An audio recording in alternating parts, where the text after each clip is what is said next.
Que dirons-nous donc de ces 144 000? Si ce que j'ai dit est exact et conforme à la vérité, alors cette phalange des 144 000 représente, à n'en point douter, des gens qui sont entrés dans le dessein éternel de Dieu. Ils ont suivi l'agneau partout où il va. Ils ne se sont pas contentés de faire un bout du chemin, de marcher plus ou moins avec Dieu en manifestant certaines réserves.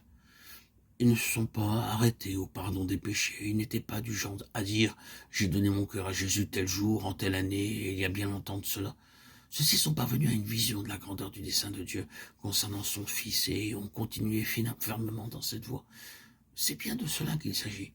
Je ne suis pas en train de dire qu'ils font partie d'une caste d'élus, ni que ceci n'est pas accessible à tous, mais serait réservé à quelques-uns. Absolument pas. Non, non, ce n'est pas ça.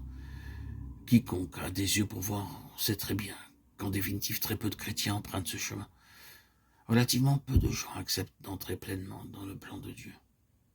Regardez le christianisme d'aujourd'hui et dites-moi si ce que vous voyez représente toute la pensée de Dieu.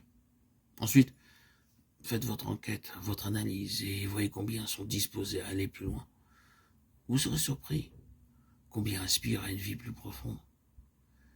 Très peu répondent aux exigences de Dieu et acceptent son dessein éternel dans toute son étendue.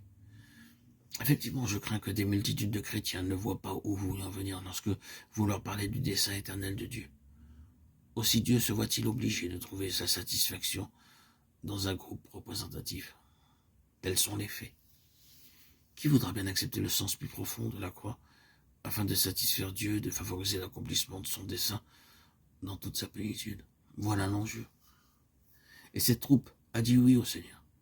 Il ne s'agit pas simplement d'être sauvé, de mener une vie chrétienne heureuse et de s'adonner à une foule d'activités chrétiennes. Non, non, il ne s'agit pas de cela. Il s'agit plutôt de permettre à Dieu de me remodeler de fond en comble afin que je sois conforme à l'image de son Fils. Et pour atteindre cet objectif, il faut une œuvre profonde, un travail énorme de la croix. C'est cela, suivre l'agneau. Les images employées peuvent paraître bizarres, mais voilà à quoi se résume le chemin de l'agneau. Il a été rendu parfait par la souffrance. C'est-à-dire qu'il fut amené à l'état de perfection par la souffrance. Il n'y a pas d'autre chemin pour y arriver. Eh non. Être modelé, c'est être irrépréhensible devant lui et paraître devant lui dans l'amour. Je pense que ce sujet nous est clairement présenté dans son intégralité. Nous sommes en présence d'un certain groupe. Il est clair que dans le livre de l'Apocalypse, il existe des groupes de personnes sauvées, plusieurs groupes différents et variés, des groupes plus ou moins nombreux, et parmi ces groupes, il en est un qui se distingue nettement. Ce sont là les 144 000 nombres symboliques qu'il ne faut pas prendre au pied de la lettre, et ceux-ci sont en relation étroite avec le trône. Et comme nous l'avons vu dans notre méditation précédente, ils sont détenteurs d'un secret bien particulier que personne d'autre ne connaît, ni ne peut apprendre.